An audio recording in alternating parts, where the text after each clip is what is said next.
প্রস্তুত গোটা পৃথিবী, এবার বাঘের গর্জনে কাঁপবে পুরো বিশ্ব। লাল সবুজের বিজয়ের পতাকা উড়বে আকাশ জুড়ে।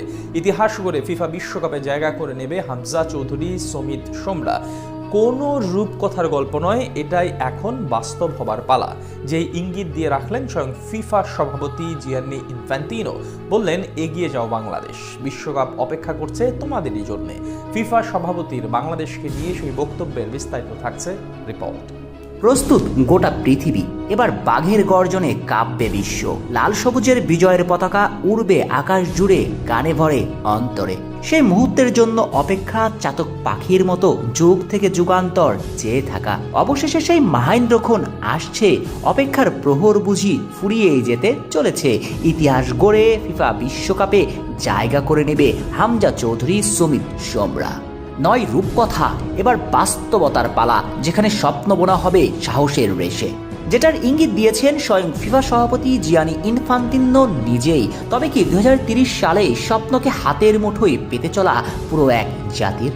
ওপারে বসে থাকা বাংলার গর্বিত সন্তান মনে মন্নাও হয়তো সেই আশায় বুক বাঁধে। ফিফার র্যাঙ্কিং এর তলানির দিকেই আছে লাল সবুজের ফুটবল। তবুও এদেশের মানুষের ফুটবলকে ঘিরে যে আবেগ অনুভূতি কাজ করে, তা এখন পুরো বিশ্ব মিডিয়ার শিরোনামের খোরাক। ব্রাজিল থেকে আর্জেন্টিনা, রিয়াল মাদ্রিদ থেকে বার্সেলোনা, বাদ যায়নি ফুটবলের অভিভাবক সংস্থা ফিফাও।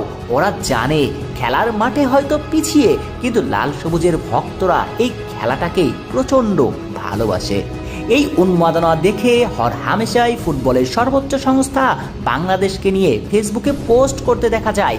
বঙ্গপাড়ের ফুটবল তাদের আলোচনার খোরাক হয়। এবার সেই কাতারে সামিল হলো স্বয়ং ফিফা সভাপতি নিজেই। তবে অতীতের সব কিছুকে ছাড়িয়ে গিয়েছেন তিনি, বাংলাদেশকে দেখছেন বিশ্বকাপে।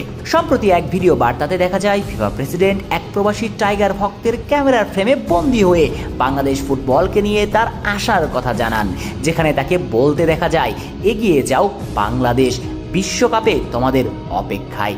এবার মূল ঘটনায় আসা যাক। কাতারের খলিফা আন্তর্জাতিক স্টেডিয়ামে গত বুধবার অনূর্ধ্ব-17 ফুটবল বিশ্বকাপের ফাইনালে অস্ট্রিয়াকে 1-0 গোলে হারিয়ে শিরোপা জিতে নেয় পর্তুগাল। পর্তুগিজদের প্রথমবারের মতো অনূর্ধ্ব-17 বিশ্বকাপ জয়ের মধ্য দিয়ে পর্দা নামে ফিফার বয়সভিত্তিক টুর্নামেন্টের। আর বুধবার আলো ঝলমলে ফাইনালে উপস্থিত ছিলেন আন্তর্জাতিক ফুটবল নিয়ন্ত্রণকারী সংস্থার প্রধান জিয়ান্নি ইনফান্তিনো। সেখানে তিনি জানিয়েছেন বিশ্বকাপে বাংলাদেশের অপেক্ষায় রয়েছেন তিনি।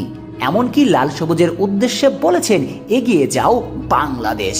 অবশ্য ফিফা সভাপতির বিশ্বকাপে বাংলাদেশের জন্য অপেক্ষায় থাকলেও বাস্তবতা বলছে ভিন্ন কথা। সর্বশেষ এশিয়ান কাপ বাছাই পর্বে জয় এসেছে মাত্র একটি। সেই দৃষ্টিকোণ থেকে ভাবলে বিশ্বকাপ স্বপ্ন এখনো অনেক দূরে। 2030 বিশ্বকাপে আশার বাতি উড়বে বাংলাদেশের, স্বপ্নের পথে পা রাখাও সম্ভব।